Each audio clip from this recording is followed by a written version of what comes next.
जब जब तुम बिखरोगे मैं तुम्हें समेटूंगा। जब जब तुम मायूस होगे मैं तुम्हें हौसला दूंगा। जब जब तुम गिरोगे मैं तुम्हें उठाऊंगा। और जब जब तुम रोगे मैं तुम्हें हंसाऊंगा। तुम्हारे आंसू मैं पोंछूंगा, क्योंकि ये जिम्मेदारी मेरी है। बिखरने की जिम्मेदारी तुम्हारी है, गिरने की जिम्मेदारी तुम्हारी है, रोने की भी जिम्मेदारी तुम्हारी है। लेकिन तुम्हें हर बार संभालने की और तुम्हें हर बार अपनी गोदी में उठाकर चलने की जिम्मेदारी मेरी है। तुम्हें मैंने अपना बच्चा कहा है, तो मैं अपनी जिम्मेदारियों से कब पीछे हटा हूँ। कब ऐसा हुआ है कि तुम्हारे पास कभी कोई दुख आया हो, तुम्हारी आंखों से कभी कोई आंसू छलका हो और मैं उस समय तुम्हारे साथ ना हूँ, मैंने तुम्हारी आंखों से वो आंसू ना पोंछा हो। मैं तो हर बार तुम्हारे पास होता हूँ, तुम्हारे साथ होता हूँ, तुम्हारे दुख और तुम्हारी तकलीफ़ों में तुम्हें हौसला दे रहा होता हूँ।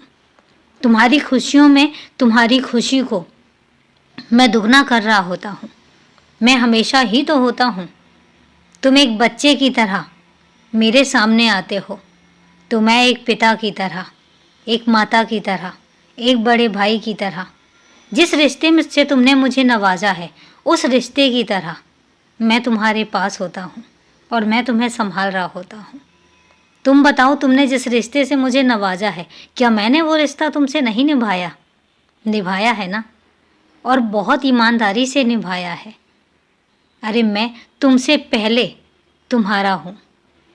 तुम तो फिर भी कई बार डगमगा जाओगे, कई बार ऐसा होगा कि तुम मुझसे नाराज़ हो जाओगे, पर मैं तो तुमसे कभी नाराज़ भी नहीं हो सकता, क्योंकि मैंने जो तुम्हें अपना कहा है। मैं तुम्हें संभाल सकता हूँ, मैं तुम्हें सबक भी सिखा सकता हूँ, पर मैं तुमसे नाराज़ कभी नहीं हो सकता। इसलिए अगर तुम्हें कभी लगे कि तुम्हारा बाबा तुमसे नाराज़ है, तो ये ख्याल अपने दिमाग से निकाल देना। तुम्हारा बाबा कभी तुमसे नाराज़ नहीं होता। सदा खुश रहो।